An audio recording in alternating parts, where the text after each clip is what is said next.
Hello my friends, long time no see. My name is Artur Rehi and I am an Estonian soldier. Today I have a video lined up for you, something very simple, from simple history. Vietnam War was a very different kind of war.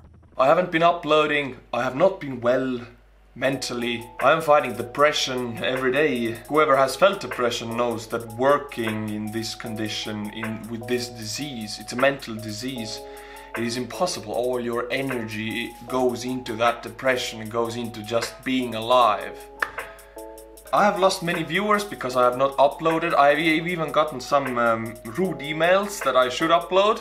Well, I hope this satisfies you now, but what I have not lost is, fortunately, the Patreons. I am so thankful for the people who actually understand my depression and understand what it means to have this disease and how hard it is. I have 3 new names for you. We have Jordan. Thank you for becoming a patron. Thank you for staying a Patreon. We have Trenton Yoderer. Thank you for remaining a Patreon. Finally, we have Brandon Baller. Mr. Baller made a ballsy move by remaining a Patreon. Thank you. If I wouldn't have this financial support, I would be forced to work. And if I would be forced to work under depression, some people do it and it ends really badly. So thanks to you, my friends, thanks to you viewers and patrons, I have an opportunity to actually cure myself. Otherwise I would be forced to work. You are amazing. Today though, we actually have a sponsor. Here it is. My friends, I have something to illuminate your day with. Literally. Olight has sent me these 3 lights. Check them out. This is Baton 3. A powerful flashlight of 1200 lumens that comes with a battery bank, making sure the flashlight is always full and ready to be used. This is i3T. Small and powerful, perfect for hiking or for everyday carry. Now these 2 lights are very bright, so be warned. Don't do this. Ooh, bad idea. And finally there's this cute little O bulb. Put it anywhere and it does the job. You can put it on the wall, you can put it on your laptop, you can put it anywhere. It has 4 working modes including red light. Click the link in the description below to go to Olight and check out their crazy discounts. And woo, baby, they have a lot. They also have tactical lights for your freedom guns. Yeah, baby.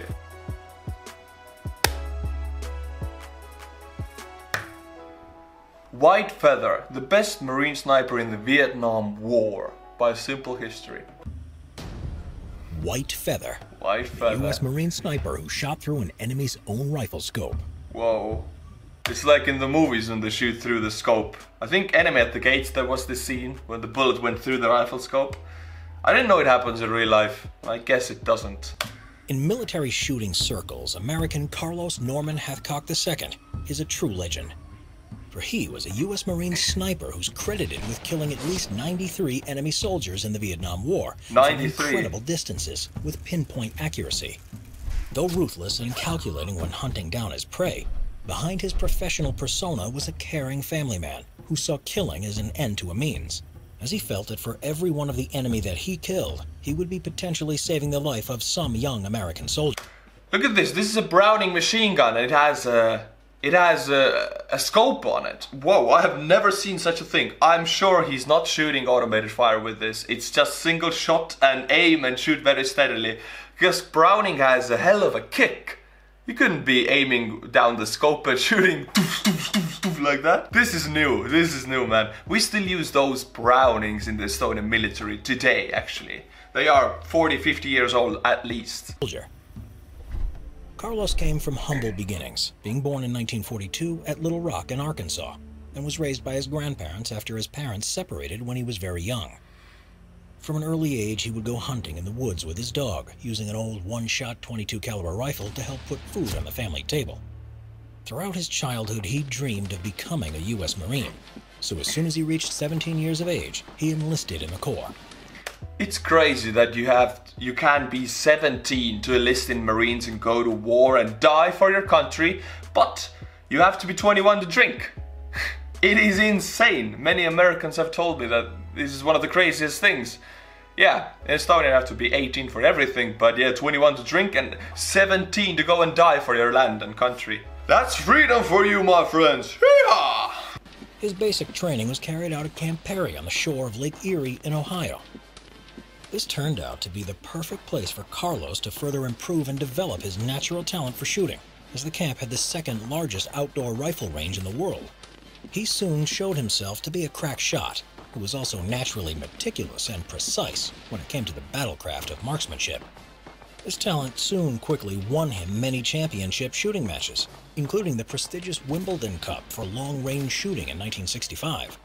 The competition required the contestants to hit targets with pinpoint accuracy from 1,000 yards away. 1,000 yards, how much is that? 1,000 yards. I gotta Google. Oh, it's 1 kilometer almost. What? It is insane to hit something from 1 kilometer. Yes, it's possible, people have done it, but you're a pro on the world level if you do that. Then Carlos was deployed to Vietnam as a military policeman, but this wouldn't last for long, as the US Marine Corps was starting to wake up to the fact that the Vietnam War was a very different kind of war. Soon there was the realization that there was a desperate need for fresh and innovative tactics if the war was to ever be won. So one of the new ideas put forward was to dramatically increase the number of snipers they were using, and Carlos was an obvious candidate. After completing a sniper training course in South Vietnam, his deadly skills were soon put to use. For most of his sniping career, Carlos was happy to use the standard US Marine sniper rifle, the bolt-action Winchester Model 70, which was in the powerful .30-06 caliber. This rifle had a 5-shot magazine and came with a telescopic sight that magnified the target by up to 8 times. But on occasion, he used a Browning .50 caliber heavy machine gun that he had personally modified and added a telescopic sight to. What? This was an extremely heavy and clumsy weapon. This is not a precision weapon. It is not made for precision shooting. It is a very... It's a meat mincer, basically. If it hits a human, only red mist is left. It's a 50 cal, for Christ's sake. If you put a scope on it, you gotta be something else. This guy knew what he was doing. If he was managing to turn a Browning machine gun into a precision firing weapon. Browning is usually spray all over the place. You see a vehicle in the distance, sprayed with a Browning and it would just be gone, wiped off the earth. But if he can make sniper fire with it, well, this guy knows what he's doing. The Estonian soldier hat competition, we still have people who get the hat, and I am glad. All of the hats have been delivered on when I was away, now you all have it, now it's time to get new ones. We have a massive order from Larry Morrill, a true hero, a true good lad from my eyes, helping the channel out. He ordered everything. Estonian soldier hats, Estonian YouTuber cup, and a fish shirt. What is a fish shirt, you might ask? Well, I'm not going to tell you. If you go to my merch link in the description below, you might find out what a fish shirt is. I'm not going to talk about it right now, but Larry Morrill is the first human on the planet to get a fish shirt. It's connected to the fish documentary that is maybe coming. It's up for you to discover. Larry got 5 hats, and he wrote to me specially for those hats to go to Washington.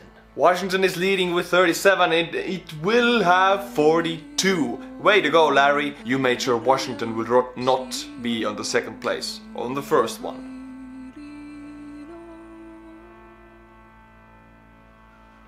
42 points, what can I say? It will be Washington. We have Tony Overmeyer. He wrote to me specially to say his hometown to be Milwaukee, Wisconsin. Milwaukee being a very cool name, I like it. 1 point to Wisconsin. 7 for Wisconsin. We have one Will Horton, Phoenix, Arizona. 25 points to Arizona, which makes it 4th in the competition. We have Joe Ianocco, with an I, Ianocco. I hope you say it like that. In Estonia we have an energy drink called Nocco, which means no carbs company. I like it so much. It has a lot of caffeine, so Ianocco. Rhode Island. That's 3 points for Rhode Island. We have Michael Kelsey. City is called Lorena, which is, I think, a pretty nice woman name. We don't have it in Estonia, but I've never even heard it. But now if I think about it, Lorena could be a girl's name. Texas. Of course we end the competition with a Texas point. 32 for Texas, making it the second in the competition, the first being Washington, of course. My friends, thank you for getting the hats, help an Estonian channel out. You have been amazing. Back to the video. Being over 5 feet long, and when tripod mounted, weighed in at just under 130 pounds. Nevertheless, in the right circumstances, this weapon with its powerful round could not be matched in terms of both range and lethal effect. Well, yeah, it shoots Carlos further. proved this in 1967, when he used it to set a new world record for the longest range sniper kill, hitting an enemy Viet Cong guerrilla squarely in the chest who was transporting rifles while on a push bike at a range of 2,500 yards, which is nearly 1.5 miles. What? It took the .50 caliber bullet over 2.5 seconds to travel that distance to the target. To give you some context, it would take you 20 minutes at a brisk walk to cover the same distance. 2.5 seconds and a moving target, so he had to precisely shoot at the point where the bike was going to be, and 2.5 seconds. Like, there's so many ifs in that shot, so many things that could go wrong, and so many factors that influence the shots. Everything influences it at that distance, and he made it. With a Browning machine gun, you can compare it. For example, if you need to sew something with a needle and you're doing it with a hammer, that's the comparison. Browning is not a delicate weapon. It's not a precision weapon, so this is incredible. I'm mind blown. This record was not beaten until 35 years later in 2002 by a Canadian sniper in Afghanistan. Carlos had built up a formidable reputation during his time in Vietnam. In fact, he proved so effective as a sniper that he gained the nickname of White Feather, after the white feather he always wore on the band of his bush hat. Carlos was able to get in the bubble, a zen-like mode where he was in a state of utter, complete, absolute concentration, where every breeze and leaf meant something. He would even be able to go without proper sleep for days as he tracked his target. One time, he killed the sadistic female Viet Cong platoon leader called the Apache Woman. She was a Vietnamese platoon leader, interrogator, and sniper with a high number of kills, but what she was known most for was her torture methods. Apache would take great pleasure in torturing captive U.S. Marines, including flaying them alive. She would do this within earshot of the U.S. base so they could hear her victims' screams. Carlos, hearing this, had had enough, so he took up the task to eliminate her, even if it was an obvious counter-sniper trap. He noticed her going to the toilet and called an artillery strike on the position, killing 3 of the Viet Cong snipers. As she got up and fled, Carlos landed a shot and she fell. He then made a follow-up shot just in case. As White Feather's tally started to mount, the enemy began to fear him so much that they put a $30,000 bounty on his head, which is over $250,000 in today's value for anyone that killed him. This was by far the highest bounty put on a U.S. sniper during the entire conflict. So many enemy snipers tried to claim this bounty, but all failed miserably, most dying in the process as he ruthlessly picked them off one by one. On one occasion, he was in a sniper duel with an elite enemy sniper, codenamed the Cobra. While tracking the Cobra, Carlos noticed the sniper's glint from his scope. Steadying the crosshairs from the Winchester Model 70 onto it, he squeezed the trigger. The bullet had traveled at a long range through the sniper's own telescopic sight, straight into his eye socket, killing him instantly. Carlos realized that to make... This is some Hollywood stuff, oh my god. If anybody knows, why is this scope so long? Did they used to make them so long to magnify it up to 8 times? Because nowadays they're usually not that long, they're smaller. I guess the technology has changed. Make such an incredible shot that the Cobra must have spotted him at the same time. He understood that he was just slightly quicker that time, and had a great respect for his foe's abilities. He took the rifle as a souvenir and tagged it, although he would never see it again. At times, Carlos had to make difficult decisions. One of his shots, 1,500 yards away from a hilltop, was on a 12-year-old Viet Cong guerrilla who was transporting weapons and ammunition on a bicycle to an enemy patrol. He didn't want to kill men, and certainly not children, but he realized if action wasn't taken, that the guns would be used on his fellow Marines. He gently pushed his thumbs on the .50 cal's trigger, firing a shot at the front wheel of the bicycle, sending the boy somersaulting over the handlebars. The warning shot didn't make the boy run away as planned. When he picked up an AK-47 and began firing at the hill, Carlos dropped him dead with one well-aimed shot. This situation would go on to haunt him forever. Carlos volunteered for... This is well enough to make you go depressed or PTSD or ruin your life forever because you're not mentally there anymore. These kind of situations actually break you from the head. So yeah, this guy probably never lives a normal life after this. A mission just days before the end of his first deployment. This mission was to eliminate a North Vietnamese general in his own headquarters, deep in the forest. He had to do it at a close range of 800 yards or less, and he was to do it alone without a spotter. This was the mission where he removed his white feather out of his hat. Carlos put vegetation in his buttonholes and straps and covered his skin in camouflage paint to match the surroundings. As the general emerged from the plantation house and walked towards his car, Carlos held his breath and squeezed the trigger, killing the general with a shot to the chest. No one had seen the muzzle flash, and no patrols came after him. Carlos would eventually be credited with an official confirmed total of 93 sniper kills. But the true total was probably several hundreds more, as the system for acknowledging confirmed kills was stringent in the extreme, as it required an officer and a spotter to be present when the kill was made. In 1969, his frontline combat career came to an abrupt end when the LVT-5 amphibious armored fighting vehicle he was in struck a mine as it traveled on a highway near his Marine base. The vehicle became engulfed in flames, but despite this, Carlos courageously went about rescuing several fellow Marines from the inferno. Even though there was the danger of the vehicle's ammunition exploding at any moment, Carlos suffered severe burns to his body as he did so. In a critical state, he was medevaced by helicopter to a nearby hospital ship. And once his condition had stabilized, he was sent to a naval hospital in Tokyo, Japan. Later, he was flown back to America for specialist treatment at a burns hospital in San Antonio, Texas. He received the Purple Heart Medal for being wounded in action that day, but it was not until 30 years later that his bravery was recognized, and he was awarded the Silver Star for his gallantry. 30 years later, you get a Silver Star. Also, not connected to the topic, but I've seen the memes and the jokes that Purple Hearts are thrown away, or Family Guy made a joke that Peter Griffin went with the metal detector to the beach and all he found was thrown away Purple Hearts, that people are throwing them away. Why? What is going on with that? I don't know. I'm a foreigner, so you can explain it to me in the comments, please. It took him several months to recover from his burns. Once he had returned to active service, he stayed in the United States, spending the next few years helping establish the Marine Corps Sniper School in Quantico, Virginia. But by 1975, he was starting to be in poor health, as he had been diagnosed with multiple sclerosis, and over the next 4 years, his health declined even more.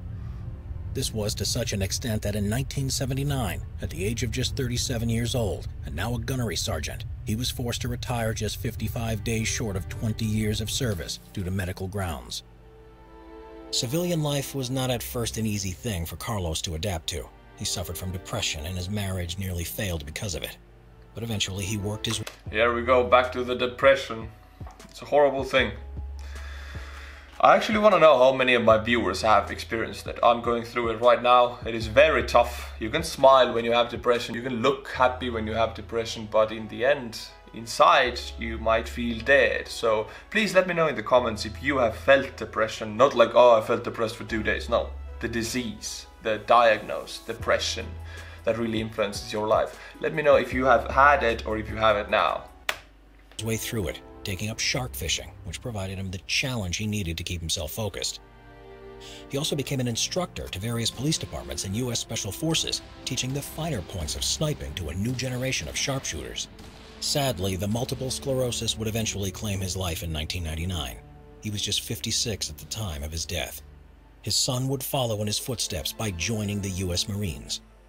Carlos had a special high-grade variant of the M21 semi-automatic sniper rifle named after him. The manufacturer is Springfield Armory, named it the M25 White Feather Tactical Rifle in his honor. Carlos's original military-issue sniper rifle can be seen at the Marine Corps Sniper Museum in Quantico, Virginia, where it's currently on display. Cool.